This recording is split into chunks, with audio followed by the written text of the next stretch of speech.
लक्ष्मीच्या पावलांनी च्या आजच्या एपिसोडमध्ये काय घडणार आहे ते आपण बघूया। तर कला ही अद्वैतला सांगत असते की चांदेकर, मला वेंधळीचा लेबल न देता मला समजून घे, मी नेहमी तुझं ऐकते, पण त्याच वेळी जेव्हा मी चुकलेली असते आणि तू बरोबर असतोस। तर अद्वैत हा निराश होतो आणि बेडवर जाऊन बसतो। इतक्यातच कला हे पाहते आणि त्याच्याजवळ जाते, त्याला समजवते की चांदेकर, काळजी घेणे म्हणजेच एखाद्याला बंधनात ठेवणे हे नव्हे, तर काळजी घेणे म्हणजे आपल्या समोरच्या जोडीदाराला समजून घेणे। सांगते की जर आपला जोडीदार कुठे ठेचकाळला तर त्याला तिथून सांभाळून घेणे, ह्याला म्हणजे काळजी म्हणतात। त्याला प्रत्येक गोष्टीमध्ये समजून घेणे, त्याला बंधनात नाही तर त्याला समजून घेणे, ह्याच गोष्टीला काळजी म्हणतात। बरोबर ती अद्वैतला सांगते की तू जे काय करतोयस हे मला नाही पटत आहे। त्याचबरोबर अद्वैत हा मनात बोलू लागतो की हिचा मुद्दा सुद्धा बरोबर आहे। त्यासोबतच त्याला कळतं की नाही, हिचाच मुद्दा जो बरोबर आहे।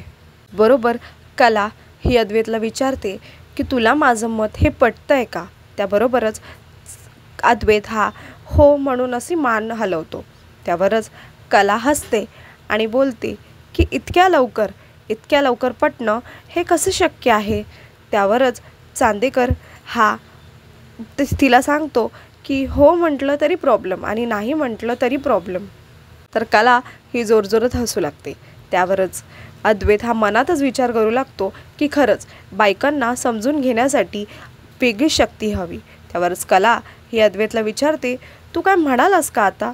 तर अद्वैत हा नाही, मी कुठे काय म्हणालो असं म्हणून तिला सांगतो। त्यातच कला ही अद्वैतला सांगते की बरं ठीक आहे, चल आता मी खाली जाते। गणपतीची मूर्ती ही काय मनासारखी घडत नाही आहे, पण आताच माझ्या डोक्यात एक आयडिया आली आहे, हे म्हणून ती तिचा फोन घेऊन हे खाली निघून जाते। इतक्यातच जशी कला खाली जाते, अद्वैत हा स्वतःशीच बोलू लागतो। तो बोलतो की खरंच अति करतोय का मी? खरंच एवढं सगळं मी का करतोय कलेसाठी? ही जी फिलिंग आहे तीच खूप ऑड आहे, ती मला काही समजेनाशी आहे।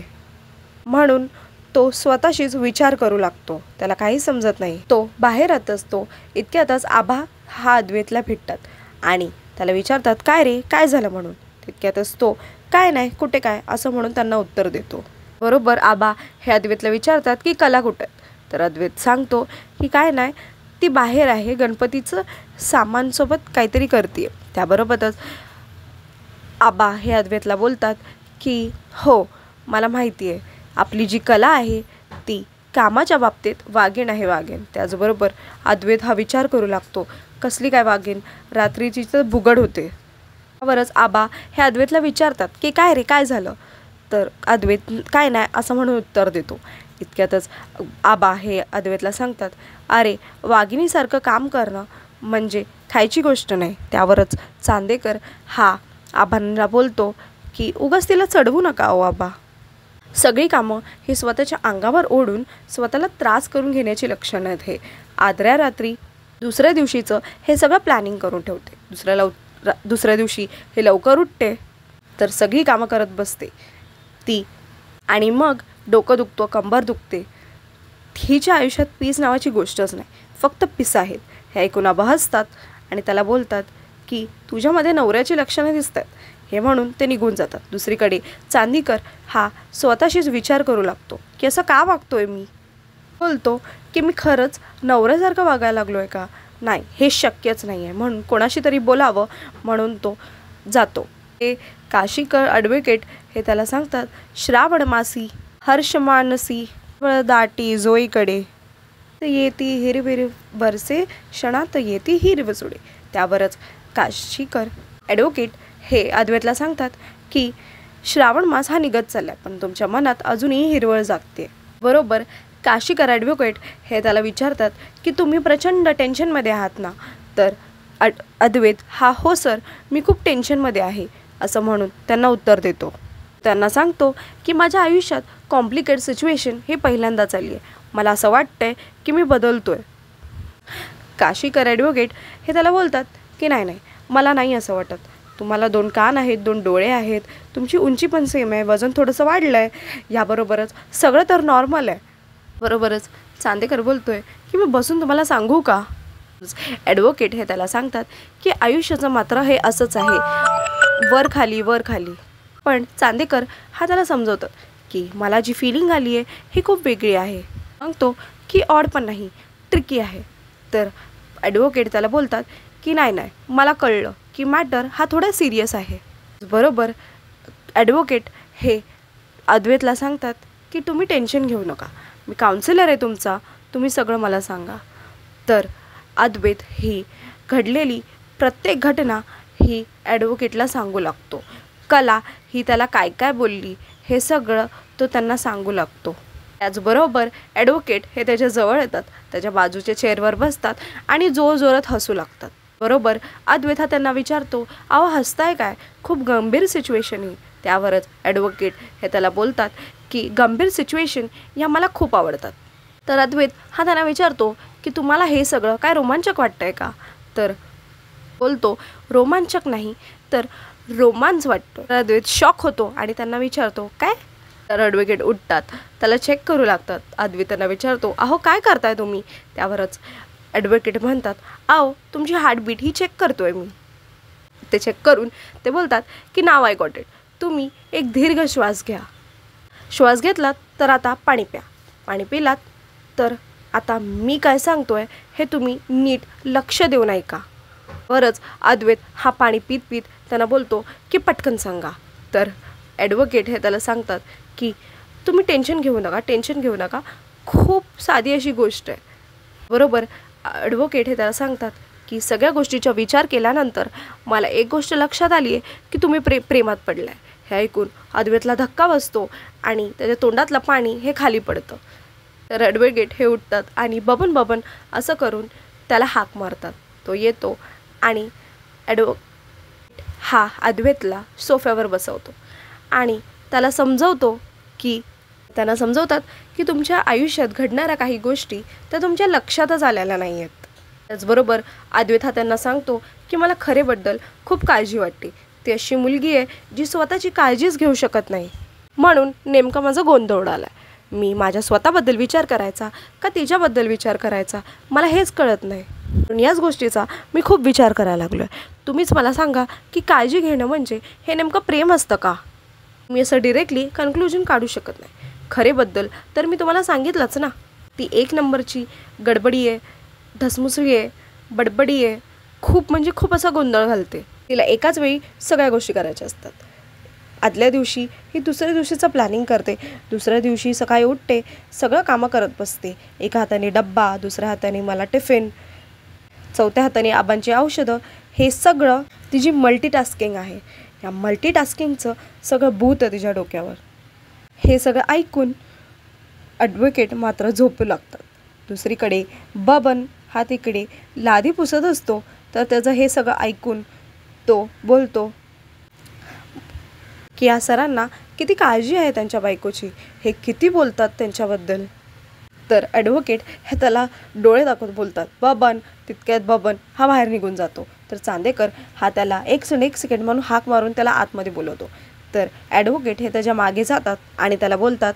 त्याचबरोबर ॲडव्होकेट हे त्याला सांगतात की लक्षात घ्या चांदेकर, जे गोष्ट ही आमच्या बबनला कळती आहे ती साधी गोष्ट तुम्हाला कळत नाही आहे. त्याचबरोबर अद्वैत हा त्यांना सांगतो की नाही सर, ही एक साधी गोष्ट नाही आहे. कला ही स्वतःची काळजीच घेत नाही, सतत सगळी कामं करत बसते, त्यातून आजारपण, पाय दुखणे, डोके दुखणं हे सगळं होत असतं. ही गोष्ट साधी समजायला नको का. त्यावरच अद्वैत हा त्यांना सांगतो की अहो सर, तुम्ही माझं ऐकून तरी घ्या. त्यावरच हा त्यांना सांगतो की तुम्ही एक काम करा, तुम्ही बसा, मी तुम्हाला सांगतो. तर तो एक पेन्सिल आणि पेन हातात घेतो आणि ही कला आहे आणि हा मी आहे ह्याचं उदाहरण देऊ लागतो. ॲडव्होकेट त्याला बोलतात अहो ही तर पेन्सिल आहे. त्यावरच अद्वैत हा त्यांना सांगतो की पेन्सिलसारखी ती घरात सतत काम करत असते तर झिजणार नाही का. त्यावरच ॲडव्होकेट हो म्हणून अशी मान डोलवतात. तो पेन्सिल आणि पेन हा टेबलवर ठेवतो. बाकीची पण तिकडं असलेल्या सगळ्या गोष्टी हा फॅमिली आहे म्हणून असं मांडतो आणि ॲडव्होकेटला वेगवेगळ्या गोष्टीचे उदाहरण देऊ लागतो. ॲडव्होकेट हे सगळे ऐकून त्यांचं बोलणं ऐकून गोंधळून जातात. तो विचित्र विचित्र प्रकाराने त्यांना सांगू लागतो. हे सगळं बघून जेव्हा लक्षात येतं ते गोल म्हणून पटकन ओरडतात आणि त्याला बोलतात, सॉरी पण एक गोष्ट कळली मला. त्यावरच अद्वैत हा त्यांना विचारतो की अहो चेष्टा कसली करताय म्हणून. त्यावरच ते बोलतात अचा भापो. तर चांदेकर विचारतो अचा भापो म्हणजे काय. तर ॲडव्होकेट असं म्हणतात की अद्वैत चांदेकर भावना पोचल्या. त्यावरच ते म्हणतात अहो तुमच्याच लक्षात येत नाही आहे. त्यावरच ते त्यांना सांगतात की एखादा माणूस जर हा एखाद्या व्यक्तीबद्दल धडाधडा बोलतो, त्याचा सतत विचार करतो, त्याच्याबद्दल नॉनस्टॉप बोलू शकतो, त्या बोलणाऱ्या व्यक्तीच्या मनात एकतर प्रेम तरी आहे नाहीतर द्वेष तरी आहे. हे ऐकून अद्वैत हा शांत बसतो. त्याला काय बोलू हे कळत नाही आणि तो चेअरवरून उठतो आणि कलासोबत घालवलेले ते प्रिशियस मुमेंट्स तो विचार करू लागतो. प्रत्येक मुमेंट हा तो आठवू लागतो की त्याने त्याच्यासोबत कसले आणि काय मुमेंट्स स्पेंड केलेत. अचानकच त्याला धक्का बसतो आणि तो नाही म्हणून असं पटकन चेअरवर येऊन बसतो आणि त्याला बोलतो की अहो प्रेम हे कसं शक्य आहे. कारण 24 तास आम्ही हे एकमेकांसोबत राहतो. थोडीशी काळजी वाटणं तर शक्यच आहे ना. बोलतो की प्रेम वगैरे तर काहीच नाही आहे. तर ॲडव्होकेट अच्छा प्रेम नाही म्हणून असं त्याला उत्तर देतं. त्यावरच ते बोलतात मग द्वेष असू शकतो. चांदेकर द्वेष हा शब्द ऐकू त्यावरच तो हसतो आणि बोलतो की हा सर द्वेषच आहे माझा. त्यावरच तो खुर्चीवरून उठतो, त्याला थँक्यू सर असं म्हणतो आणि बोलतो की हो आत्ता मला लक्षात आलं आहे, आता मला नीट कळलं आहे की नेमकं काय मला द्वेषच आहे. ते त्याला सांगतात की 24 तास आम्ही हे एकत्र राहतो तरी आमच्या कुठल्याही गोष्टी जुळत नाही, कुठल्याही गोष्टींमध्ये आम्ही एकमेकांना समजूनच घेत नाही, सतत आम्ही एकमेकांशी भांडतो. मला कळालं आहे की हा द्वेषच आहे. त्यावरच तो खुश होतो आणि त्याला बोलतो की आता मला समजलं आहे की हा द्वेषच आहे म्हणून. त्यावरच तो पटकन त्याचा फोन उचलतो आणि निघून जातो आणि त्याला सांगतो की आता मला तुमचं काहीच ऐकायचं नाही आहे सर, मला आता समजलं आहे की नेमकं हे काय हा द्वेषच आहे, तुम्ही लॉक करून घ्या की हा द्वेषच आहे. म्हणून तो निघून जातो. ते ऐकल्यावरती ॲडव्होकेट हे खुश होतात आणि बोलतात की आता मजा येणार आहे आणि इकडे तिकडे जोहीकडे हे असं म्हणू लागतात. जोरात गाणं बोलू लागतात. इकडे तिकडे जोहीकडे आनंदी आनंदकडे म्हणून स्वतःच्या चेअरवर जाऊन बसतात आणि ते म्हणतात की जोहीकडे कुठे, जोहीकडे तर ह्यांच्याकडे, आमच्याकडे तर आनंदीचकडे हे म्हणून. तर दुसरीकडे अद्वैत हा चल खरा लवकर चल खरे किती वेळ होतोय म्हणून हाक मारत तिला बोलवत असतो. इतक्यातच तो खाली येतो. त्याला आबा भेटतात. आबा म्हणतात काय रे कुठे निघालायस. त्यावरच आबा हे बोलतात की खरे कुठे. त्यावरच अद्वैत हा त्यांना बोलतो की अहो आबा खरेला तो की एक सुपर्ब आयडिया सुचली. आपल्या ज्या लॉकरमध्ये जे आपण हिरे ठेवले होते ते आपण गणपतीच्या हारमध्ये ठेवायचे. हे तिकडून मात्र ऐकत असते. रोहिणी तिथेच थांबते आणि त्यांचं बोलणं हे लपून ऐकत असते. आबा हे अद्वैतला बोलतात की ही तर खूप भारी आयडिया आहे. तर त्यावरच अद्वैत बोलतो की नाही ही आयडिया खरं तर खरेची आहे. वरच आबा बोलतात की खूप सुंदर कल्पना आहे. हे ऐकूनच एकदम गणपतीची ती मूर्ती माझ्या डोळ्यासमोरच आली. रोहिणीला कळतं की नाडाच्या डीलमध्ये मिळालेले जे हिरे आहेत ते बँकेच्या लॉकरमध्ये ठेवलेत. तेच हिरे ते गणपतीच्या मूर्तीसाठी आणणार आहेत. हे ताबडतोब मला राहुलला कळवायला हवं. म्हणून ती लगेचच राहुलला कॉल करायला निघून जाते. त्यावरच आबा हे अद्वैतला सांगत असतात की गणपतीची ती रंगबेरंगी असलेली मूर्ती त्यावरच आपले चांदेकरांचे हिरे हे म्हणजे दृश्य खूप कमालीचं आहे. त्यावरच म्हणतात की लगेचच जावा. तर अद्वैत हा त्याला सांगतो की बघा ना किती वेळ झाला हिला मी आवाज देतोय ही येतच नाही. मला तुम्ही सांगा की बायकांना आवरायला इतका उशीर का लागतो. त्यावरच तो खरे खरे म्हणून आवाज देऊ लागतो. खरे काही येत नाही. त्यावरच तो बोलतो खरे मी बाहेर चाललो आहे तू लवकर ये. त्यावरच तो निघून जातो. आबा अरे सावकाश म्हणून त्याला सांगतात. तर इकडे दुसरीकडे राहुल आणि रोहिणी हे एकमेकांची कॉलवर बोलू लागतात. रोहिणी त्याला सगळं सांगते की जे हिरे आहेत ते बँकेच्या लॉकरमध्ये आहेत. हे मी अद्वैतला आणि आबांना बोलताना ऐकलं. ते हिरे ते गणपतीच्या हारसाठी वापरणार आहेत. त्यावरच रोहिणी त्याला सांगते की आज न उद्या ते बँकेच्या लॉकरमधून ते हिरे काढतील. ते काढायच्या आधी तू तिथे पोच. तर राहुल तिला बोलतो की हो मम्मा, तू काळजी करू नकोस, काम झालंच म्हणजे समज. बोलते की जा, हे काम चोख कर आणि त्या अद्वैत आणि कलाच्या आधी त्या हिऱ्यांपर्यंत तू पोच. जे काय करशील ते सांभाळून कर. म्हणून ती फोन ठेवून देते. तर इकडे दुसरीकडे राहुल हा एका बँकेच्या माणसांसमोर भेटतो. त्याला पैसे देतो. त्याला बोलतो की एक काम करायचं आहे मात्र माझं. तो त्याला सांगतो की चांदेकरांनी लॉकरमध्ये एक हिरे ठेवले आहेत. त्यावरच तो बोलतो की ते हिरे ते मला हवेत. तो माणूस बोलतो पण हे काम खूप कठीण आहे हो. त्यावरच राहुल हे त्याला बोलतो की अहो दादा, मला माहिती आहे की हे काम खूप कठीण आहे, म्हणूनच तर मी तुम्हाला बोलवलं आहे. आपण दोघांनी मिळून हे काम करूया. जर तुम्ही माझं हे काम केलं तर तुम्हाला हे मिळेल. म्हणून त्याला पैसे दाखवतो. तो पैसे घ्यायला घेतो. तसाच राहुल त्याचा हात मागे करतो. राहुल त्याला बोलतो की आधी हिरे द्या, मगच पैसे घ्या. आणि त्यावरच राहुल त्याला सांगतो की मी ते आलोय हे कुठल्याच रेकॉर्डमध्ये कळता कामा नये. आणि त्याला बोलतो मी जे काय सांगतोय हे नीट लक्षात ठेवा. तर दुसरीकडे आबा हे सरोजच्या खोलीमध्ये येतात. त्याला विचारतात सरोज आतमध्ये येऊ का. तर सरोज अहो आबा या ना, ही काय विचारायची गोष्ट आहे का, म्हणून तिला सांगतात. तर आबा हे सरोजला विचारतात की मंगळागौरीमध्ये तुम्ही ज्या दोघीजणी खेळलात हे नातं पाहून आम्हाला खूप छान वाटलं. पण त्या नातेमध्ये एक गोष्ट होती ती मला जाणवली. म्हणजेच की तुम्ही दोघं खेळत होता तेव्हा तुम्ही सासू सुना नाही तर मैत्रिणी म्हणून अशी तुमचं नातं आहे ते सगळ्या कोल्हापुराला दिसत होतं. त्यावरच सरोज ही त्याला सांगते की अहो तुम्हाला ही गोष्ट थेट मनात आली म्हणून तुम्ही विचारलेत, पण ह्या गोष्टीला विचार करायला मला थोडा वेळच लागेल. त्याबरोबरच सरोज ही आबांना सांगते की खरं सांगायला गेलं तर ती वाईट मुलगी नाही आहे. तिच्याकडून खूप वेगळ्या अपेक्षा आहेत मला. ती सांगते की ती अजून चांदेकरांची सून होणं म्हणजे तिने अजून ती परीक्षा पार केलेली नाही आहे. अद्वैत हा माझा एकुलता एक मुलगा आहे.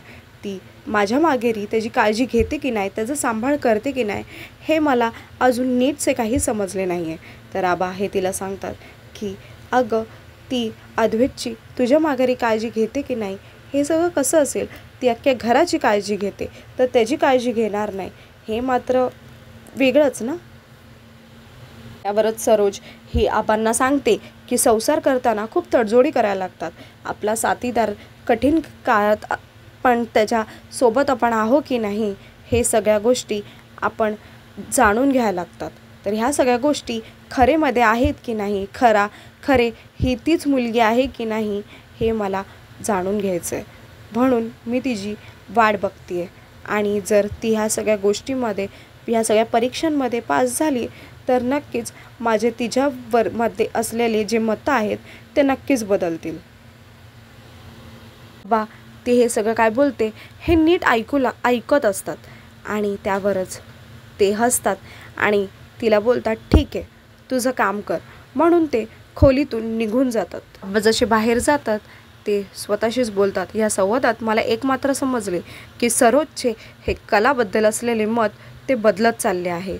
म्हणून ते खुश होतात आणि तिकडून निघून जातात. तर दुसरीकडे आपण बघणार आहोत की कला आणि अद्वैत हे दोघेही बँकेजवळ पोचतात आणि ते गाडीतून उतरतात आणि बँकेच्या आतमध्ये जायला निघतात.